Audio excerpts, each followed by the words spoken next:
Hello बच्चों, कैसे हो आप लोग। हम ठीक है सर, आप कैसे हैं। मैं भी बहुत अच्छा हूँ। तो आज की क्लास स्टार्ट करें। हाँ सर, बिल्कुल करते हैं। तो आज हम स्टार्ट करेंगे न्यू हेड ऑफ इनकम, जिसका नाम है कैपिटल गेन। ठीक है, कैपिटल गेन। कैपिटल गेन के अंदर सर कौन सी इनकम टैक्सेबल होती है। कैपिटल गेन के अंदर मेरे पास मान लीजिए कोई प्रॉपर्टी है जो कि कैपिटल नेचर की है, उसको मैं सोल्ड करूंगा, सेल करूंगा, तो उसके ऊपर जो भी मुझे प्रॉफिट होगा वो मेरी कैपिटल गेन के अंदर आ जाएगी। कैपिटल गेन के अंदर आ जाएगी, जैसे बिल्डिंग है, लैंड है। ठीक है। ठीक है सर।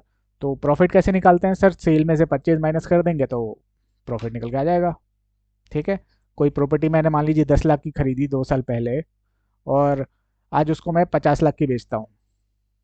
ठीक है, 10 लाख की खरीदी 2 साल पहले, आज 50 लाख की बेचता हूँ, तो मुझे इसके ऊपर प्रॉफिट बताइए कितना हुआ सर, 40 लाख का। बस ऐसे ही इसमें कैलकुलेट करना है हमें। ठीक है। But with provision. ठीक है, इसमें प्रोविजन थोड़े ज़्यादा हैं, तो हमें इसमें इकट्ठा नहीं करना है, रोज डेली रिवाइज करना है इसमें। ठीक है। ठीक है सर, चलिए तो स्टार्ट करते हैं। Capital gains. एनी प्रॉफिट और gain arising from the transfer of a capital asset effected in a previous year will be chargeable to tax under the head capital gain and shall be deemed to be the income of previous year in which transfer took place। क्या मतलब हुआ sir. Definition से क्या मतलब समझ में आया। Section 45 ये चार्जिंग सेक्शन है, ये बताता है कि हमारे पास कोई कैपिटल एसेट है।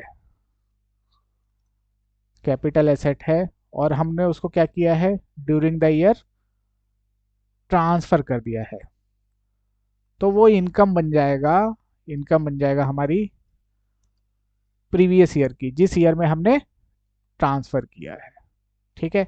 अब यहाँ पे क्वेश्चन आएगा, सर कैपिटल के एसेट क्या होता है और ट्रांसफर क्या होता है, तभी तो हमें पता चलेगा कि कैपिटल एसेट की डेफिनेशन में क्या क्या कवर है और ट्रांसफर की डेफिनेशन में क्या क्या कवर है, तभी तो हमें पता चलेगा कि ये कैपिटल गेन में आएगा कि नहीं आएगा, है ना। हाँ सर। तो चलिए स्टार्ट करते हैं हम कैपिटल एसेट की डेफिनेशन के साथ। ठीक है। हमें इसमें समझना है कि ट्रांसफर का क्या मतलब है और कैपिटल एसेट का क्या मतलब है। तो चार्जिंग सेक्शन ये बोलता है कि कोई भी कैपिटल एसेट अगर हम ट्रांसफर कर रहे हैं किसी साल में, किसी प्रीवियस ईयर में, तो उससे जो भी इनकम आएगी वो उस प्रीवियस ईयर की हमारी इनकम बन जाएगी under the head capital gain, जिस ईयर में वो प्लेस हुआ है ट्रांसफर हुआ है। ओके। ओके सर, चलिए तो स्टार्ट करते हैं कैपिटल एसेट की डेफिनेशन के साथ। कैपिटल एसेट हमें पता चलेगा कि होता क्या है, उसके बाद ही हम डिसाइड कर पाएंगे कि ये कैपिटल गेन के अंदर आएगा कि नहीं आएगा, है ना। हाँ सर। कैपिटल एसेट मींस का मतलब क्या है कि जो दे रखा है वही है, इसके अलावा कुछ नहीं आएगा। मतलब एक्सक्लूसिव डेफिनेशन है आपकी। डेफिनेशन दो टाइप की होती है, एक एक्सक्लूसिव और इंक्लूसिव। एक्सक्लूसिव मतलब जो दे रखा है उसके अलावा और कुछ कवर नहीं होगा इसमें। Okay. Okay sir. Capital asset means property of any kind held by the assessee whether or not connected with his business or profession। Capital asset का मतलब है प्रॉपर्टी ऑफ एनी काइंड, किसी भी प्रकार की प्रॉपर्टी हो असेसी के पास जो है, असेसी जिसका ऑनर है, चाहे उसके बिजनेस के साथ कनेक्टेड है या नहीं है, उसके प्रोफेशन के साथ कनेक्टेड हो या नहीं हो, हमें उससे मतलब नहीं हो, प्रॉपर्टी होनी चाहिए किसी भी प्रकार की जो कि असेसी ने अपने पास रखी हुई है। ओके। Okay sir. नेक्स्ट है हमारा any securities held by a foreign institutional investor which has invested in such securities in accordance with the SEBI regulation. अगर कोई foreign institutional investor Indian market में, इंडिया में शेयर, बॉन्ड, डिबेंचर वगैरह खरीदता है, तो ये हम उसके कैपिटल एसेट मानेंगे, वो कैपिटल एसेट की डेफिनेशन में आएगा, इवन वो ट्रेडिंग ही क्यों ना करता हो। जैसे हमारा ये इंडिया है। ठीक है। ठीक है। और बाहर की जो कंपनीज हैं, फॉरेन कंपनीज हैं, जैसे बैंक हो गए आपके, फॉरेन बैंक हो गए, म्यूचुअल फंड हो गए फॉरेन के, इंश्योरेंस कंपनीज हो गई। ठीक है, ये क्या करती हैं, इंडियन मार्केट में, इंडियन मार्केट में आके यहाँ पे आपके शेयर खरीदती हैं, बॉन्ड खरीदती हैं, डिबेंचर खरीदती हैं। तो ये जो यहाँ पे खरीद रही हैं डिबेंचर्स वगैरह, शेयर बॉन्ड वगैरह, ये सब कैपिटल एसेट माना जाएगा। क्या माना जाएगा? कैपिटल एसेट माना जाएगा। इवन इवन वो ट्रेडिंग ही क्यों ना कर रहा हो, इवन फॉरेन इंस्टीट्यूशनल इन्वेस्टर जो हैं, वो उन शेयर में ट्रेडिंग ही क्यों ना कर रहे हो, बिजनेस ही क्यों ना हो उनका, फिर भी हम इनको क्या मानेंगे? कैपिटल एसेट ही मान के चलेंगे, और उसके ऊपर under the head capital gain tax निकालेंगे। ठीक है, ठीक है सर। चलिए, नेक्स्ट है हमारा any unit linked insurance policy ULIP issued on or after 1st February 21 to which exemption under section 1010D does not apply on account of premium payable exceeding 2,50,000 for any of previous year during the term of such policy। ये क्या है sir? इसमें बोला गया है कि कोई भी ULIP insurance policy, unit link insurance policy, अगर 1 फरवरी 2021 या उसके बाद इशू हुई है, तो पहले तो पॉलिसी समझते हैं यूलिप पॉलिसी क्या है। देखिए, यूलिप जो पॉलिसी है, इसमें जो पर्सन है जिसने इंश्योरेंस पॉलिसी ले रखी है, एक तो उसको लाइफ कवर मिलता ही है, लाइफ कवर मिलता है, प्लस जो वो अमाउंट इसमें इन्वेस्ट कर रहा है, वो अपने चॉइस से उसको अपने हिसाब से शेयर या डेट में इन्वेस्ट कर सकता है इसके थ्रू। ठीक है, just like a mutual fund. ठीक है, तो अपने हिसाब से ये इसमें इन्वेस्टमेंट भी कर सकता है। तो यूलिप में जो भी प्रीमियम ये पे कर रहा होता है, उसका कोई पोर्शन आपका लाइफ कवर करता है, लाइफ कवर मिलता है उसको जो पर्सन है, और बाकी इन्वेस्टमेंट होता जाता है, बाकी इन्वेस्टमेंट होता जाता है। तो बोला गया है कोई भी यूलिप पॉलिसी जो कि इशू हुई है 1 फरवरी 21 के बाद, 1 फरवरी 2021 के बाद, और जिसकी एग्जेम्पशन नहीं मिल रही है 1010D में, 1010D में जिसकी एग्जेम्पशन नहीं मिल रही है, ड्यू टू, क्यों नहीं मिल रही है? उसका जो प्रीमियम है 2.5 लाख से एक्सीड कर गया है, 2.5 लाख से एक्सीड कर गया है, तो वो भी हमारा कैपिटल एसेट की डेफिनेशन में आ जाएगी। तो इसके ऊपर जो भी हमें मैच्योरिटी पे पैसा मिलेगा इससे, यूलिप से, वो हमारा टैक्सेबल हो जाएगा under the head capital gain. Okay, अब क्वेश्चन आता है, सर इससे पहले का अगर हुआ तो कुछ, इससे पहले का कुछ हुआ तो वो हमारा सेक्शन 1010D में एग्जाम्पशन मिल जाएगी, और वो इस कैपिटल एसेट की डेफिनेशन में नहीं आएगा। इसमें तभी आएगा जब इशू कब हुआ हो, 1 फरवरी या उसके बाद हुआ हो। Okay, okay. और अगर एसएससी के पास एक से ज़्यादा यूलिप पॉलिसीज हैं, उस केस में हम देखेंगे कि क्या सबका प्रीमियम मिला के 2.5 लाख से एक्सीड कर रहा है। अगर हाँ, एक्सीड कर रहा है, तो एसएससी के पास ऑप्शन है कि उनमें से किसी भी एक को, जिसका प्रीमियम 2.5 लाख से कम है, 2.5 लाख से कम है, उसकी वो एग्जाम्पशन 1010D में क्लेम कर सकता है, और बाकी सारे कैपिटल एसेट बन जाएंगे। ठीक है, ओके सर। अब जो हमारा पॉइंट नंबर सी है, ये सिर्फ डेफिनेशन तक ही कवर है, बाकी जो भी इससे रिलेटेड क्वेश्चन है, पीरियड ऑफ होल्डिंग, जो भी इसके अंदर बाकी डिटेल्स हैं, वो हमारा सीए फाइनल में कवर है। ठीक है, तो यूलिप वाला जो भी है हमारा कैपिटल एसेट की डेफिनेशन तक ही रिस्ट्रिक्टेड है। ठीक है, इससे ज़्यादा जानने की हमें अभी ज़रूरत नहीं है इंटर लेवल पे। Okay, okay sir. चलिए, तो कैपिटल एसेट में क्या क्या इंक्लूड हो गया sir? Property of any kind, security held bye FFI, मतलब फॉरेन इंस्टीट्यूशनल इन्वेस्टर। उसके बाद यूलिप अगर कोई पॉलिसी है 1 फरवरी 2021 या उसके बाद, जिसका प्रीमियम 2.5 लाख से एक्सीड कर गया और उसकी डिडक्शन हमें 1010D में नहीं मिली। Okay, okay sir. हाउएवर, तो अभी तक तो बता दिया कि ये इंक्लूड है, ये कैपिटल एसेट का मतलब ये है। अब बोल रहे हैं कि इसमें से ये इंक्लूड नहीं होगा। क्या क्या इंक्लूड नहीं होगा? However it does not include stock in trade, stock in trade include नहीं होगा। ठीक है, स्टॉक इन ट्रेड मतलब, सर एसएससी जिस चीज़ का बिजनेस कर रहा है, उसके पास जो भी स्टॉक है जो भी सेल परचेज कर रहा है जिस आइटम में, वो उसका स्टॉक इन ट्रेड होएगा। फॉर एग्जाम्पल, कोई पर्सन कपड़ों का बिजनेस कर रहा है तो उसके लिए स्टॉक इन ट्रेड क्या होगा सर? क्लोथ होगा। कोई ज्वेलरी का बिजनेस कर रहा है तो उसके लिए स्टॉक इन ट्रेड क्या होगा सर? ज्वेलरी होगा। कोई लैंड एंड बिल्डिंग में डील करता है, मतलब बिल्डर है, तो उसके लिए स्टॉक इन ट्रेड क्या होगा सर? लैंड एंड बिल्डिंग होगा। ठीक है, तो हमें stock in trade capital asset की डेफिनेशन में कवर नहीं होगा। फॉर एग्जांपल, जो बिल्डर्स होते हैं, लैंड एंड बिल्डिंग उनके लिए क्या है? स्टॉक इन ट्रेड है, तो उनके लिए उससे जो भी इनकम होगी वो पीजीबीपी के अंदर जाएगी, ना कि कैपिटल गेन के अंदर आएगी। और ठीक है, और सेम लैंड एंड बिल्डिंग अगर कोई और पर्सन है, किसी और पर्सन के पास है और वो उसको सेल करता है, तो वो उसके लिए कैपिटल एसेट है और वो कैपिटल गेन के अंदर टैक्सेबल होगी। ठीक है, तो stock in trade capital asset की डेफिनेशन में कवर नहीं होता। Okay, okay sir. चलिए अब आगे चलते हैं। Any stock in trade other than securities refer to in B above, consumer store, raw material held for the purpose of business और profession of a assessee. Other than securities refer to in B मतलब, मान लीजिए कोई person shares में trading कर रहा है, share में बिजनेस ट्रेडिंग कर रहा है, सुबह परचेज करता है फिर शाम को सेल कर देता है, अगले दिन परचेज करता है 2 दिन बाद सेल कर देता है, मतलब उसका बिजनेस है वो। तो उससे जो भी उसको इनकम होगी कहाँ जाएगी सर? पीजीबीपी के अंदर जाएगी।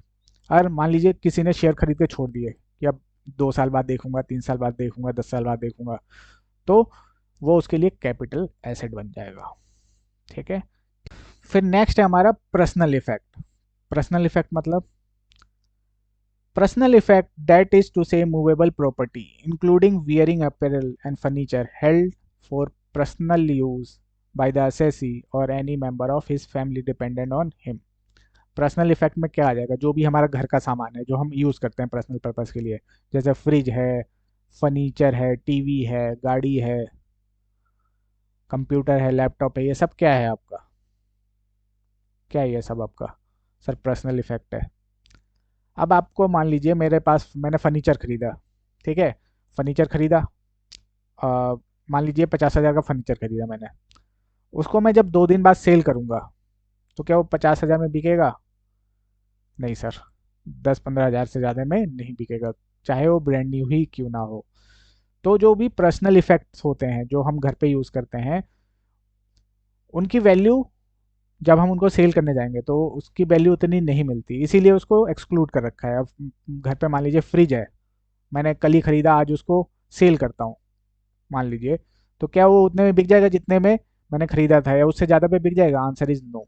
अगर मान लीजिए मैंने 15,000 का फ्रिज खरीदा है तो मैं बेचने जाऊंगा, इवन आफ्टर अ डे, एक दिन बाद ही जाता हूँ बेचने के लिए, तो वो मुश्किल से 4 या 5 हज़ार में बिकेगा, इससे ज़्यादा पे नहीं बिकेगा।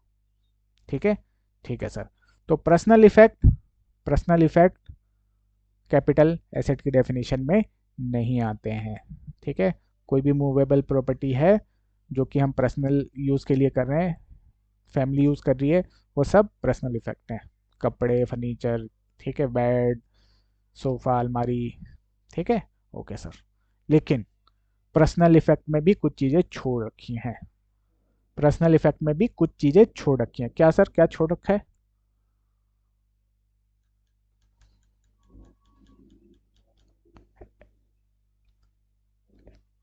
एक्सक्लूजन्स क्या है? पहला है ज्वेलरी।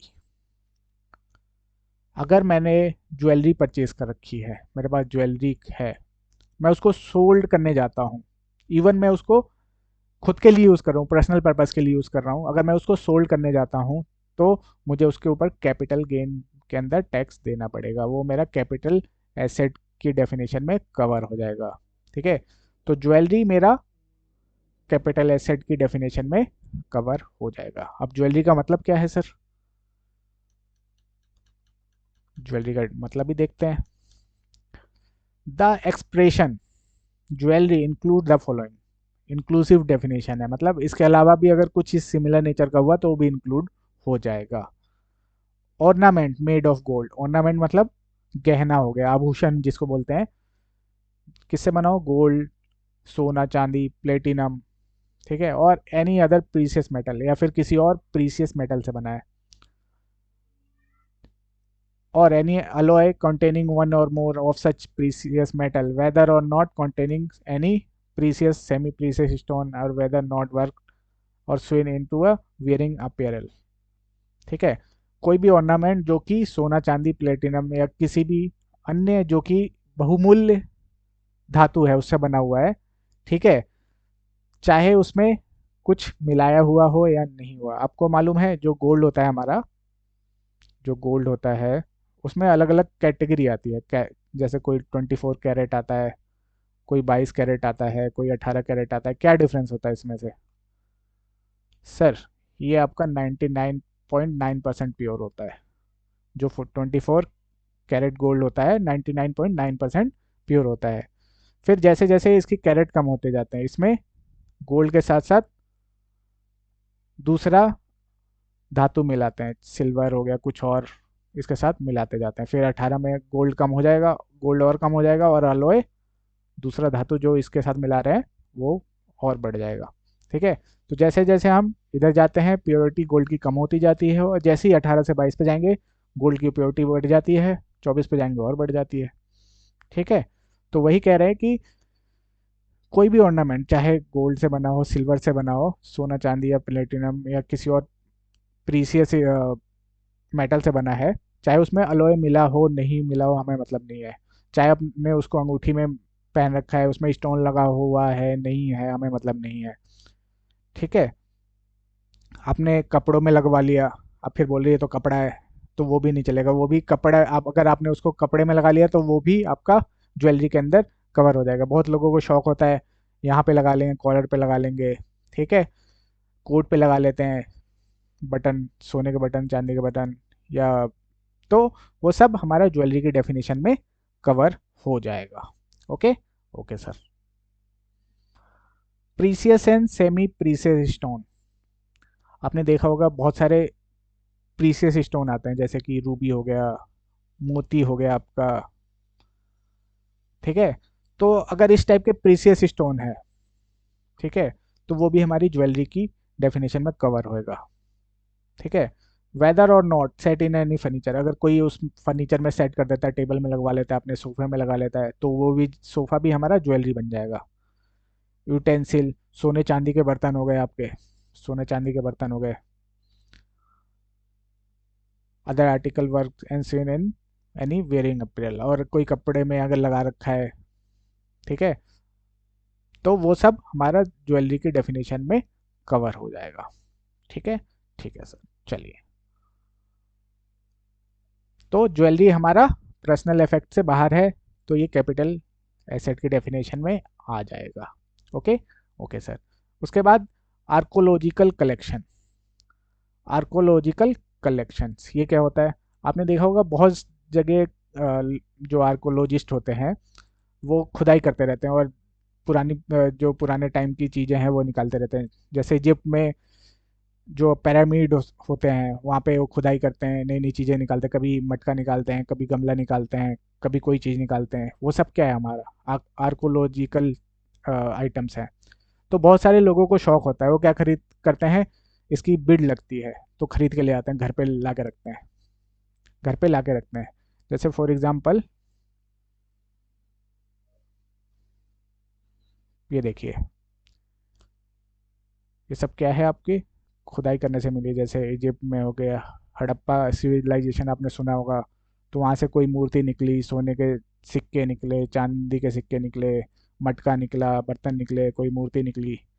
तो इसकी बिड लगती है, लोग खरीद के ले आते हैं, शौक होता है लोगों को, घर पे ला के रख देते हैं। तो अब जब ले तो आए, अब इसको सेल करते हैं, तो इसके ऊपर उनको कैपिटल गेन के अंदर टैक्स देना पड़ेगा। ये कैपिटल एसेट होते हैं हमारे। Okay, okay sir. उसके बाद कोई ड्राइंग हो गई, कोई ड्राइंग हो गई, वो भी हमारा कैपिटल एसेट की डेफिनेशन में कवर हो जाएगा। ठीक है, पेंटिंग, पेंटिंग मतलब जैसे मोनालिसा की पेंटिंग है, पेंटिंग भी आपको पता है बहुत महंगी बिकती हैं। तो अगर मान लीजिए किसी को पेंटिंग का शौक है, वो पेंटिंग लगाता रहता है घर में, खरीद खरीद के लाके, तो जब उसको सोल्ड करेगा, तो अगर उसके ऊपर उसको कुछ फ़ायदा हुआ, तो वो उसकी इनकम कहाँ टैक्सेबल होगी? कैपिटल गेन के अंदर टैक्सेबल होगी। Okay, okay. उसके बाद नेक्स्ट है स्कल्पचर। ये क्या होता है सर? ये क्या होता है सर?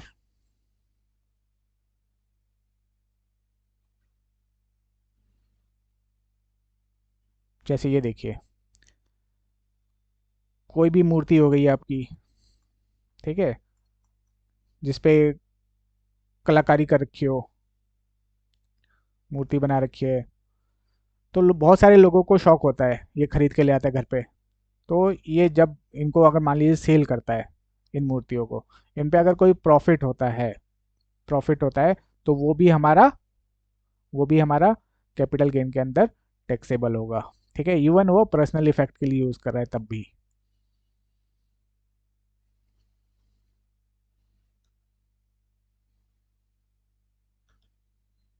ठीक है, ठीक है सर। इसके अलावा कोई सिमिलर नेचर का अगर कोई वर्क ऑफ आर्ट है, वो भी हमारा कैपिटल एसेट की डेफिनेशन में आ जाएगा। ठीक है, तो पर्सनल इफेक्ट में से ये सारी चीज़ें छोड़ रखी हैं, पर्सनल इफेक्ट में से ये सारी चीज़ें छोड़ रखी हैं, मतलब ये सारी कैपिटल एसेट की डेफिनेशन में फॉल कर जाएंगी। ठीक है, ठीक है सर। चलिए अब आगे चलते हैं।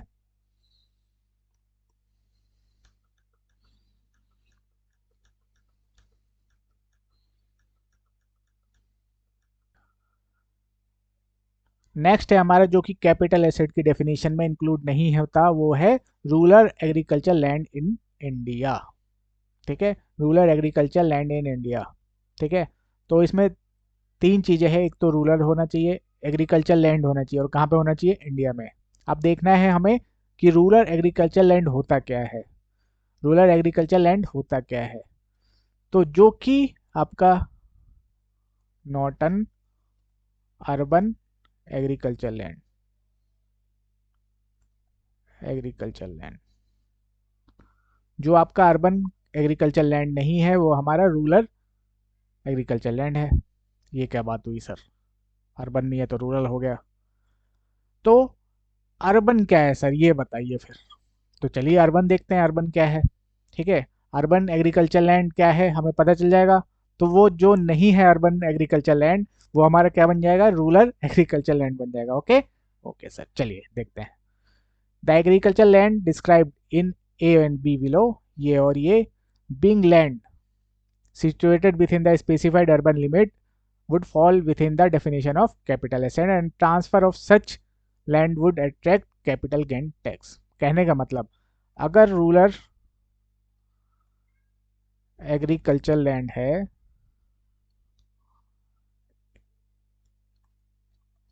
है इंडिया में, तो उस पर टैक्स नहीं लगेगा। ठीक है, उस पर टैक्स नहीं लगेगा, उसकी जो भी इनकम होगी वो एग्जेम्प्ट हो जाएगी। ठीक है, और ये कैपिटल एसेट की डेफिनेशन में भी फॉल नहीं करेगा। ठीक है, ठीक है सर, ये कैपिटल एसेट की डेफिनेशन में भी फॉल नहीं करेगा। लेकिन जो अर्बन एग्रीकल्चर लैंड है,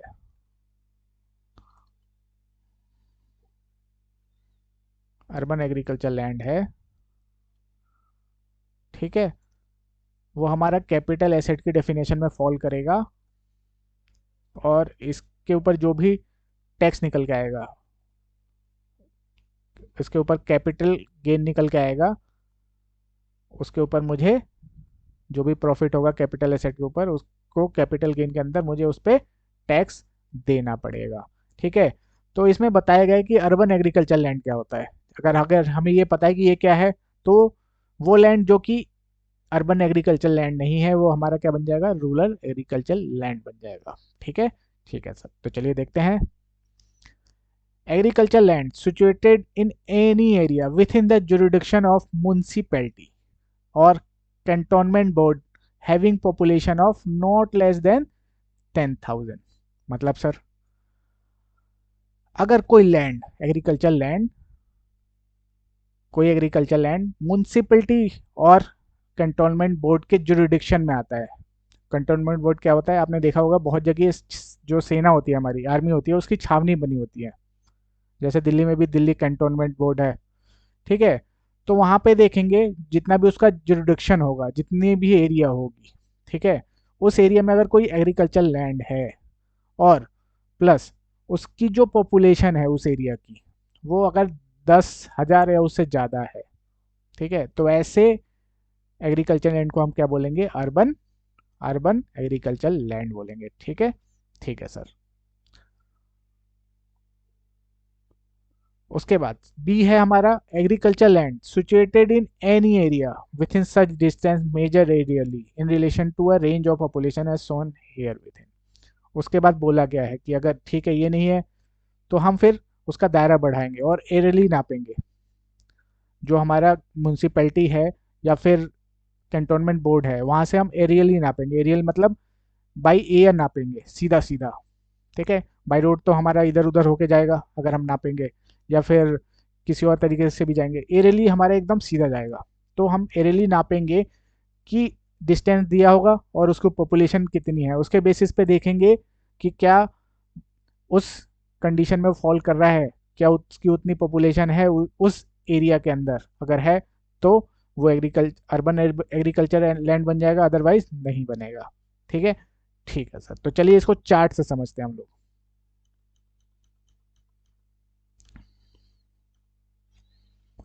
तो ए क्या बोलता है, पहले ए देख लेते हैं। ए में बोला, मान लीजिए ये जुरिडिक्शन है आपका म्यूनसिपैलिटी की। ठीक है, यहाँ पे कोई एग्रीकल्चर लैंड है, ये आपकी एग्रीकल्चर लैंड है।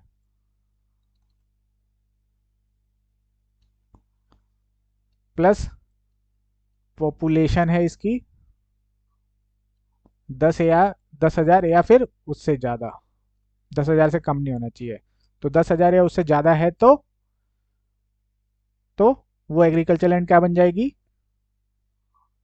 क्या बन जाएगी सर? अर्बन एग्रीकल्चर लैंड बन जाएगी। अर्बन एग्रीकल्चर लैंड बन जाएगी। ठीक है सर। या फिर और, अब आते हैं बी वाले में। अब यहाँ पे हम एरियली नापेंगे, डिस्टेंस डिस्टेंस नापेंगे और पॉपुलेशन देखेंगे। ये हमारा मान लीजिए म्यूनसिपैलिटी है। ठीक है, ठीक है सर। अब यहाँ से हम देखेंगे विथ इन 2 किलोमीटर। थोड़ा वो नीचे बना लेते हैं।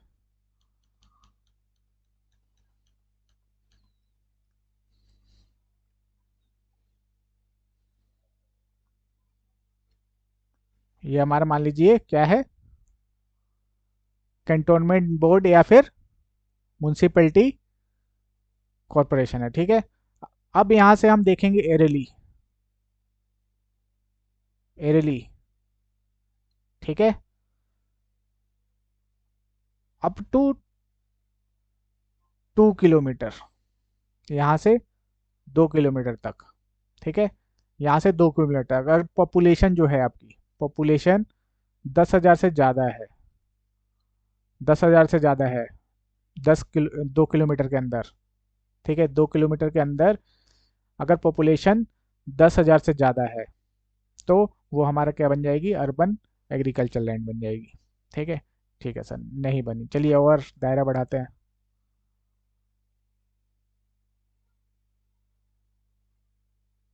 अब अगर मान लीजिए एग्रीकल्चर लैंड इस एरिया में है, क्या है sir? More than 2 kilometre but up to 6 kilometre, और उसकी पॉपुलेशन है कितनी? More than 1 lakh. ठीक है, 2 किलोमीटर से ज़्यादा बट अप टू 6 किलोमीटर का एरिया है। मान लीजिए कोई एग्रीकल्चर लैंड है, वो 5 किलोमीटर दूर पड़ता है, जो वहाँ पे कंटोनमेंट बोर्ड है या फिर म्यूनसिपैलिटी है उससे 5 किलोमीटर दूर पड़ता है, तो वो इस वाले कैटेगरी में आ जाएगा यहाँ पे। ठीक है, तो वहाँ पे देखेंगे कि उस एरिया में पॉपुलेशन कितनी है। अगर वो 1 लाख से ज़्यादा है, 1 लाख से ज़्यादा है तो तो फिर वो हमारा क्या बन जाएगा? अर्बन एग्रीकल्चर लैंड बन जाएगा। ठीक है, ठीक है सर। ये भी नहीं है। फिर आते हैं थर्ड कैटेगरी में।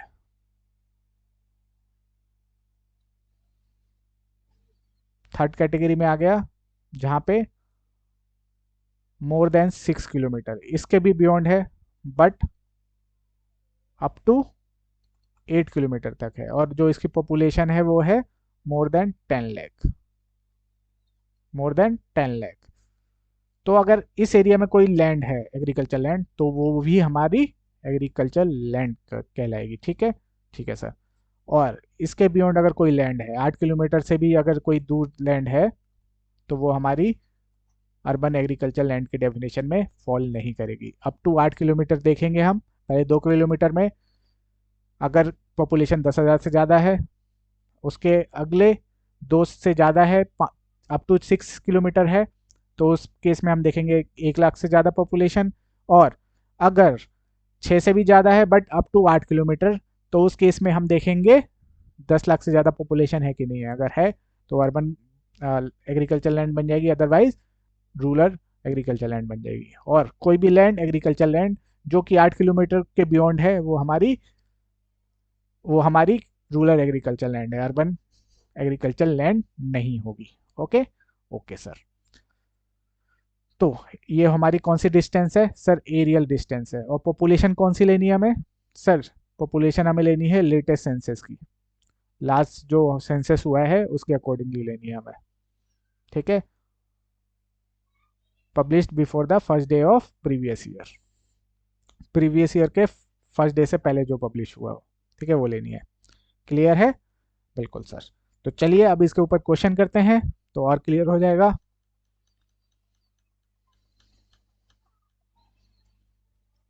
Shortest aerial distance from the local limit.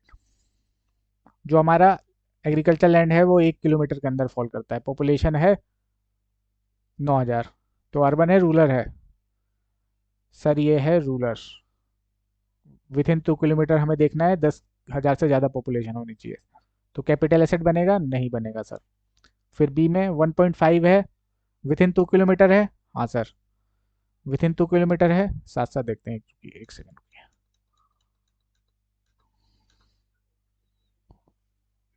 ठीक है, विद इन 2 किलोमीटर है। हाँ सर, विद इन 2 किलोमीटर। कितनी पॉपुलेशन होनी चाहिए सर? 10,000 से ज़्यादा अर्बन के लिए। 12,000 है सर, तो ये क्या बन जाएगा? अर्बन बन जाएगा। तो कैपिटल एसेट बनेगा? यस। फिर 2 किलोमीटर ही है सर, अब क्या करें सर?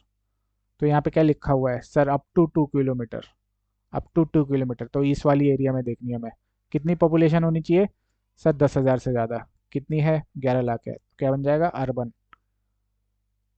ठीक है, यस। फिर 3 किलोमीटर, अब ये कौन से एरिया में फॉल करेगा सर? इस वाले में। पॉपुलेशन कितनी होनी चाहिए सर? 1 लाख से ज़्यादा। कितनी है? 80,000। क्या बन जाएगा? Rural agriculture land. Capital asset बनेगा? नहीं बनेगा सर। फिर नेक्स्ट है 4 किलोमीटर। कहाँ फॉल करेगा सर? यहाँ पे। 2 किलोमीटर ज़्यादा बट अप टू 6 किलोमीटर। कितनी पॉपुलेशन होनी चाहिए सर? 1 लाख से ज़्यादा। कितनी है सर? 3 लाख है। तो क्या बन जाएगा? अर्बन। यस। फिर 5 किलोमीटर, पॉपुलेशन कितनी है? 12। कितनी है पॉपुलेशन? 12। ये क्या बन जाएगा? अर्बन। यस। फिर 6 किलोमीटर, अप टू 6 किलोमीटर, इसी में ही रहेगा। पॉपुलेशन कितनी होनी चाहिए? 1 लाख से ज़्यादा। कितनी है? 8,000।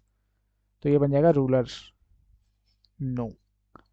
फिर नेक्स्ट 7 किलोमीटर, जहाँ 6 से ज़्यादा है बट अप टू 8 किलोमीटर है। कितना है?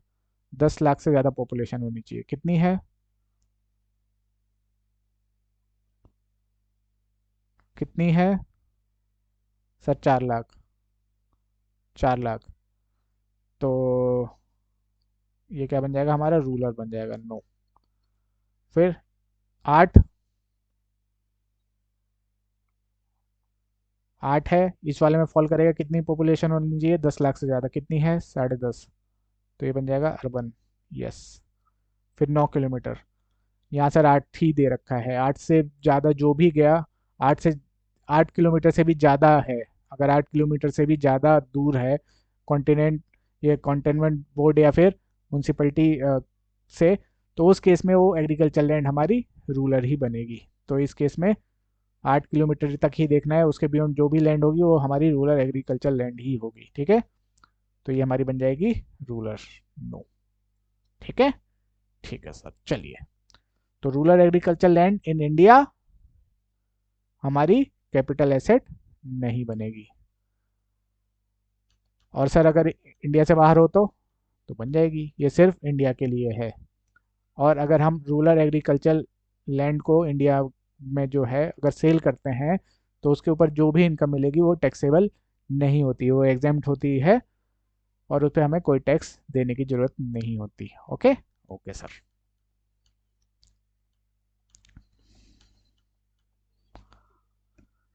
उसके बाद आता है गवर्नमेंट ने कुछ बॉन्ड्स इशू किए थे, तो वो बॉन्ड्स भी हमारे कैपिटल एसेट की डेफिनेशन में नहीं आते। कौन कौन से? Specified gold bonds, 6.5% gold bond 1977, 7% gold bond 1980 और national defence gold bond 1980 issued by central government. तो ये अगर बॉन्ड बॉन्ड है, ये हमारी कैपिटल एसेट की डेफिनेशन में नहीं आएंगे। ठीक है। ठीक है sir. Special bearer bond 1991 issued by central government, ये भी हमारा कैपिटल एसेट नहीं बनेगा। Gold deposit bond issued under gold deposit scheme 1999 और gold certificate issued under gold demonetization scheme 2015 and gold monetization scheme 2019 notified central government. तो अगर ये bond है तो ये हमारा कैपिटल एसेट नहीं होता। ठीक है। ठीक है सर। चलिए फिर प्रॉपर्टी, जो हमारा प्रॉपर्टी है, property includes and shall be deemed to have always included any right in or in relation to Indian company, including right of management and control or any rights whatsoever। कहने का मतलब अगर Indian company में कोई भी right है, कोई भी राइट है फॉर एग्जांपल उसको कंट्रोल करने का, मैनेज करने का इंडियन कंपनी को, तो वो राइट भी हमारा प्रॉपर्टी के डेफिनेशन में कवर हो जाएगा। ठीक है। जो ऊपर पढ़ा था हमने, any any property of any kind, तो उस प्रॉपर्टी में ये भी इंक्लूड हो जाएगा। अगर हमारे पास कोई राइट है इंडियन कंपनी को कंट्रोल करने का, मैनेज करने का, या फिर किसी भी तरह का राइट है जिसे हम मैनिपुलेट कर सकते हैं कंपनी में, तो वो हमारा प्रॉपर्टी के डेफिनेशन में कवर हो जाएगा। ओके। Okay sir. चलिए, तो ये थी हमारी कैपिटल एसेट की डेफिनेशन। स्टार्ट कहाँ से हुआ था हमारा?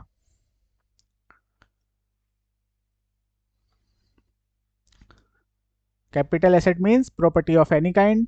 ठीक है। Any security held by foreign institutional investor और any ULIP policy issued on और आफ्टर 1 फरवरी 21, जिसका प्रीमियम 2.5 लाख से ज़्यादा है ड्यूरिंग द प्रीवियस ईयर, और उसकी एग्जाम्पशन हमारी 1010D में नहीं मिल रही है।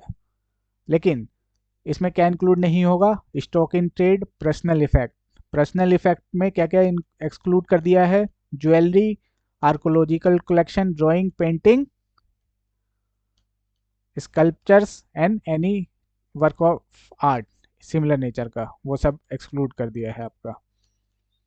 फिर rural agriculture land in India, आपका ये भी कैपिटल एसेट की डेफिनेशन में नहीं आता है। फिर कुछ बॉन्ड्स दे रखे हैं जो कि सेंट्रल गवर्नमेंट ने इशू कर रखे हैं, वो सब भी हमारा कैपिटल एसेट की डेफिनेशन में नहीं आती है। ओके। Okay sir. चलिए,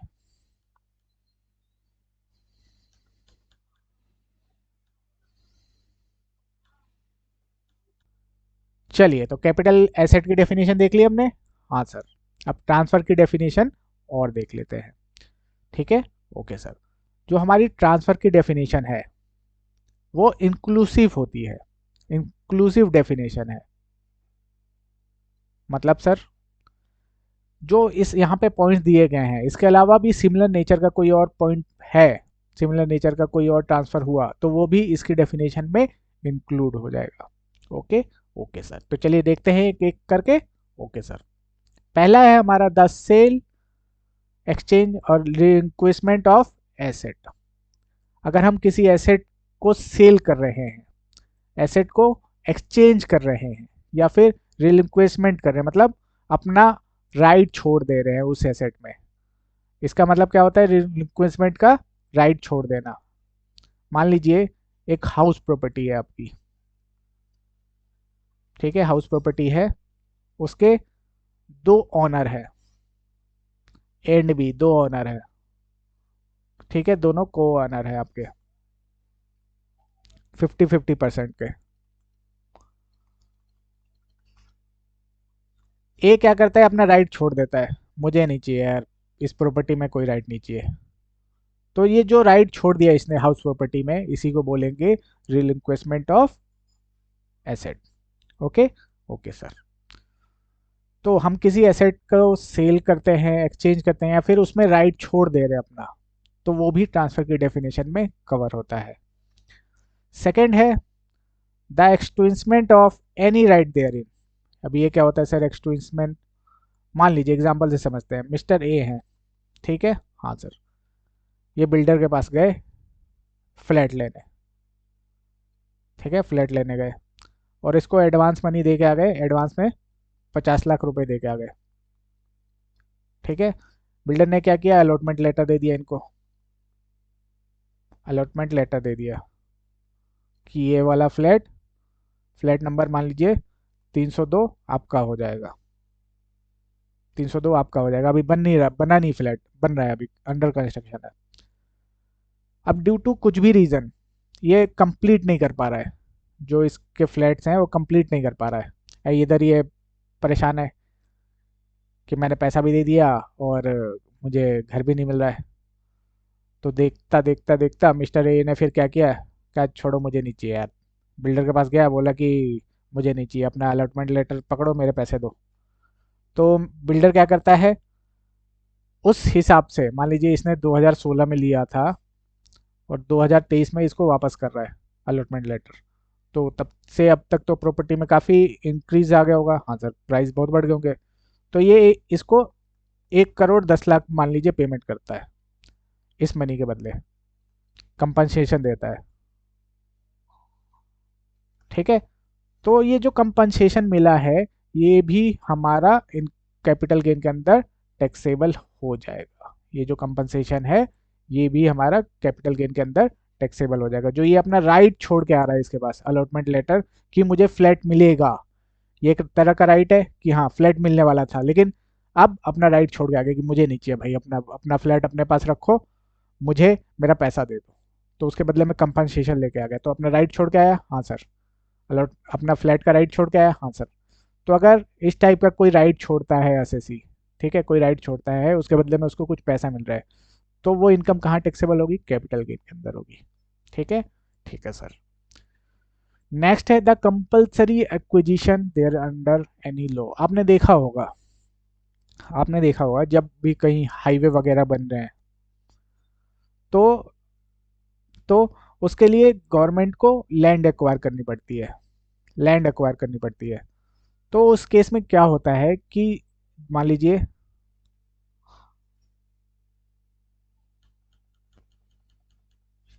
यहाँ पे ये सारे खेत हैं आपके, सारे खेत हैं, सारे खेत है ये, ठीक है। अब गवर्नमेंट ने प्लान निकाला कि यहाँ से एक्सप्रेसवे बनेगा, इस एरिया से, इस एरिया से क्या बनेगा, एक्सप्रेसवे बनेगा। तो इसके लिए इनको जमीन अक्वायर करनी पड़ेगी, जो जमीन है लैंड है वो अक्वायर करनी पड़ेगी, हाँ सर। और ये कंपलसरी अक्वायर करती है गवर्नमेंट, आप देना नहीं भी चाहेंगे तो भी गवर्नमेंट आपसे अक्वायर करेगी ही, ठीक है। तो अगर गवर्नमेंट किसी लॉ के अंदर कंपलसरी अक्वायर कर रही है लैंड, तो वो भी हमारा ट्रांसफर की डेफिनेशन में आ जाएगा। और जो ये जमीन एक्वायर कर रही है गवर्नमेंट, इसके बदले में कंपनसेशन देती है, ठीक है, इसके बदले में कंपनसेशन मिलता है, ठीक है। यहाँ पे एसएससी अपने मन से नहीं बेच रहा है, गवर्नमेंट उसको अक्वायर करती है ताकि उस पर एक्सप्रेस वे बन पाए, स्टेट रोडवेज वगैरह सब बन पाए, है ना, स्टेट हाईवे ये सब बन पाए। ओके। Okay sir. नेक्स्ट है हमारा the owner of capital asset may convert the same into a stock in trade of a business carried out him, such conversion is treated as a transfer. कई बार क्या होता है कि कोई honour है कैपिटल एसेट का, वो उसको स्टॉक इन ट्रेड में कन्वर्ट कर लेता है। तो आपने अगर कैपिटल एसेट को स्टॉक इन ट्रेड में कन्वर्ट किया, कैपिटल एसेट को स्टॉक इन ट्रेड में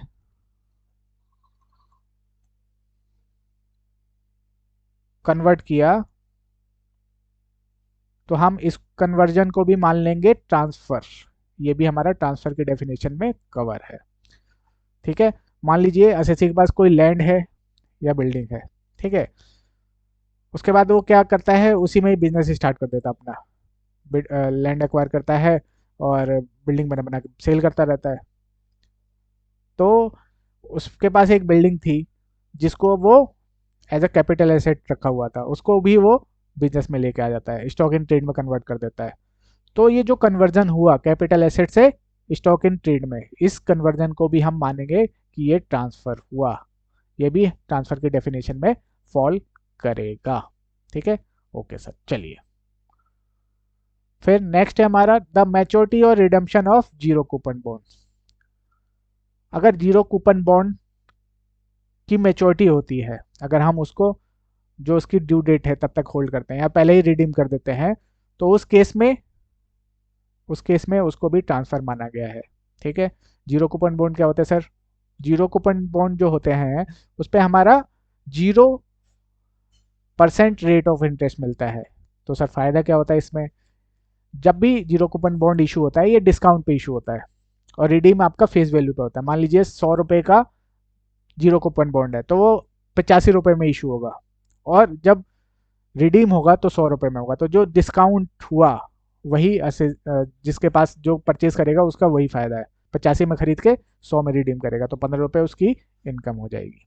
ओके, तो जीरो कूपन बॉन्ड को अगर हमने मैच्योरिटी तक होल्ड कर रखा है या फिर उससे पहले अगर रिडीम कर दिया, ठीक है, तो रिडेम्पशन मैच्योरिटी किसी भी टाइम जो भी हो उसको हम ट्रांसफर मानते हैं। Okay, okay sir.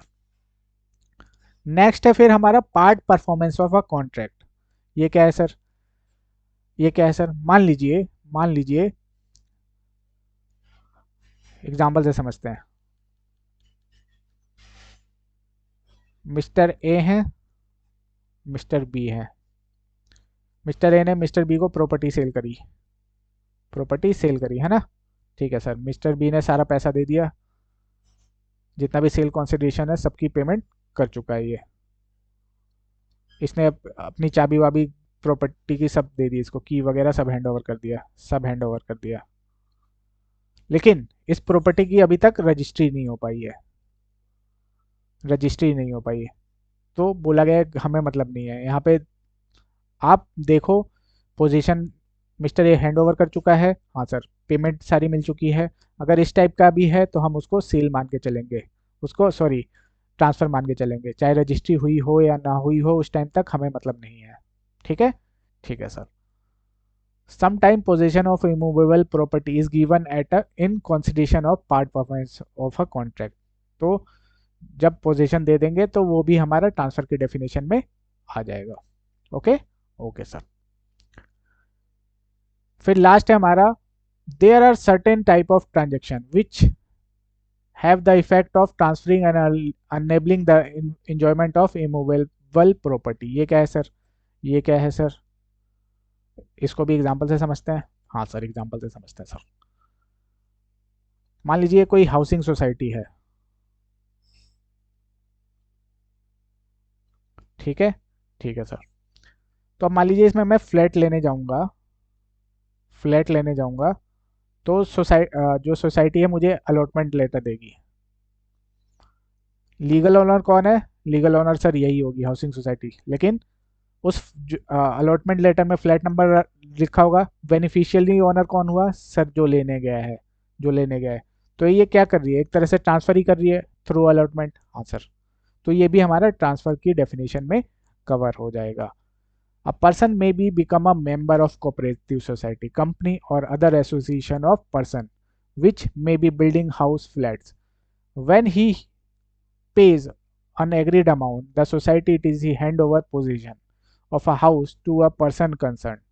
Allotment letter issue कर देती है और पोजीशन दे देती है, ये लो अपनी चाबी और आप जाके रह सकते हैं।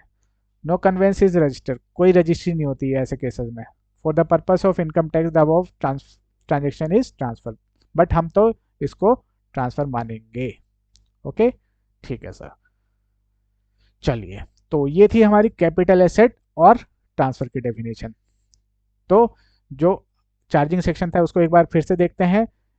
कि अगर हमारा कोई capital asset during the year transfer हो रहा है तो उससे जो भी इनकम होगी वो हमारा कैपिटल गेन के अंदर टैक्सेबल होगा। ये सेक्शन 41 सॉरी 45 1 बोलता है, सबसेक्शन 1 बोलता है। ठीक है, ओके सर। कैपिटल एसेट की डेफिनेशन देख ली हमने और ट्रांसफर की भी डेफिनेशन देख ली। तो यहाँ तक अगर आपको कोई भी डाउट आ रहा है तो आप मुझे व्हाट्सएप या कॉल करके पूछ सकते हैं। आज की क्लास यहीं तक, बाकी नेक्स्ट क्लास में कंटिन्यू करेंगे हम लोग। ओके।